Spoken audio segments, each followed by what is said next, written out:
Uprostred Petržalky sme našli krásnu kaviareň, takú ako niekde pri mori, vydizajnovanú a plnú mladých ľudí.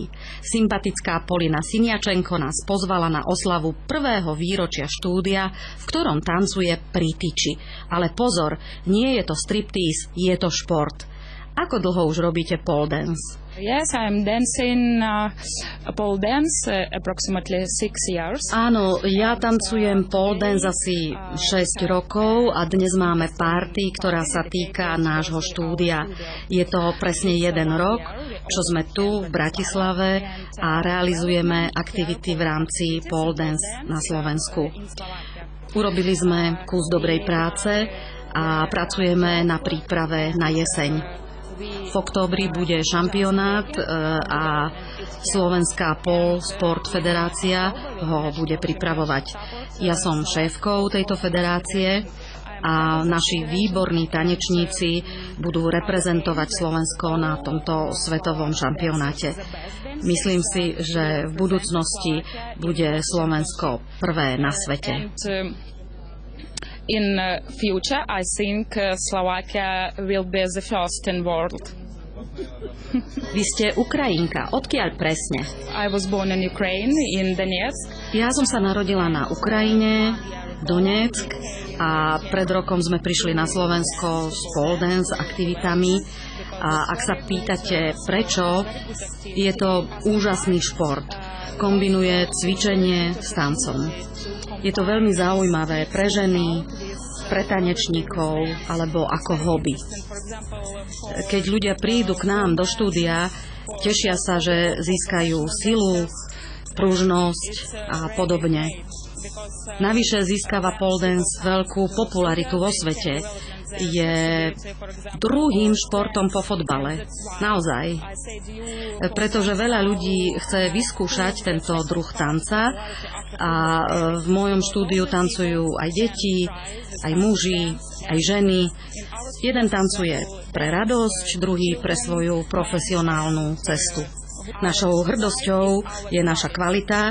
Pracujeme veľmi na detailoch a na vysokej profesionálnej úrovni a trénujeme tých najlepších. And only the best will train with us. A dnes večer je tu s vami aj váš manžel.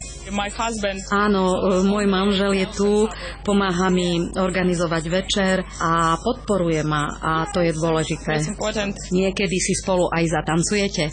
Nie, ja tancujem len v štúdiu, tancujem na súťažiach, som medzinárodná performerka a som členkou Svetovej federácie a to teda je dosť. Doma len relaxujeme. Polina, akí sú vaši študenti? Moji študenti sú časťou mňa, moja duša. Je to vzťah ako rodina. Oni sú ako moje deti. A ak sa pýtate, kto študuje u nás, pole dance to sú ľudia od 9 do 99 rokov. A preto máme rôzne triedy, napríklad pre deti od 9 do 13 rokov, pre dospelých, pre ženy aj pre mužov, pre rôzne vekové kategórie, pre každého, kto chce a kto rád tancuje. Blanka, Eva, ako ste sa vy dve dostali k pole dance? Začala som vlastne asi pred 2 rokmi s tým, že som hľadala už dávnejšie tento pole dance, ale u nás na Slovensku to začalo strašne neskoro alebo len nedávno. A tým pádom som hľadala nejakého vhodného trénera, čím som vystriedala rôzne štúdia, až kým som neprišla sem teda. A našla som naozaj profesionálku. Tak.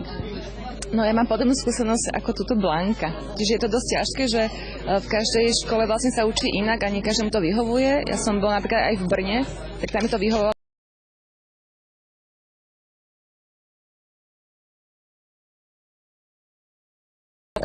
Ten tréner akože chce, aby ste niečo dosiahli, nie je to len také, že zaplať a odiť.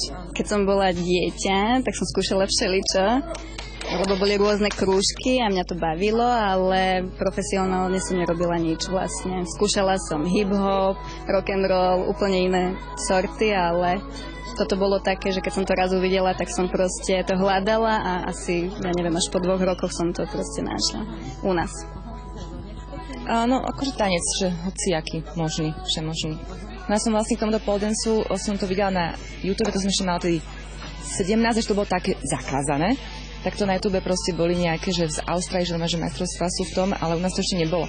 Takže tiež s cestou dlho až teraz. Ja som začala najprv v iných štúdiách a už som mala pocit, že stagnujem, lebo väčšinou tréningy boli vedené tak, že jeden trik a ten sme opakovali alebo vyskúšali 3 rôzne pózy a potom som sa dostala náhodou k Políne, vlastne kamarátka ma k nej zobrala, že otvára tú štúdiu nejaká Ukrajinka. Takže ideme vyskúšať. Nie však Rusi a Ukrajinci to vedia najlepšie, čo sa týka gymnastiky, pole dance a takýchto vecí. No a Polina mi vyhovala v tom, lebo na tréningu nerobíme iba silové veci, ale aj flexibilné a kombinujeme. Teda robíme také mini choreografie, sa vždy snaží s každým a ja som taký antitalent, čo sa týka tanca, ale robím pri nej, myslím, že veľmi pekné pokroky aj hlavne v tých choreografiách, že už si ich lepšie pamätám a Polina je veľmi trpezlivá a ona vie, v čom sú moje plusy, minusy, teda u každého študenta vie, takže na to sa zameriava, čo treba odstraňovať, takže ja som s ňou veľmi spokojná. Prečo ste si vybrali práve taký špecifický tanec, ako je pole dance? Ja som skúšala všelijaké iné športy.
A človek musí počúvať svoje telo a mám výbornú trenérku, tak sa teším na každú hodinu. Vyzeralo to ako mierne erotický tanec pri tyči, ale nakoniec sme sa dozvedeli, že pole dance je vážny šport s akrobatickými prvkami, ktorý pestuje silu, ale aj pružnosť a zrejme preto jeho popularita stále rastie.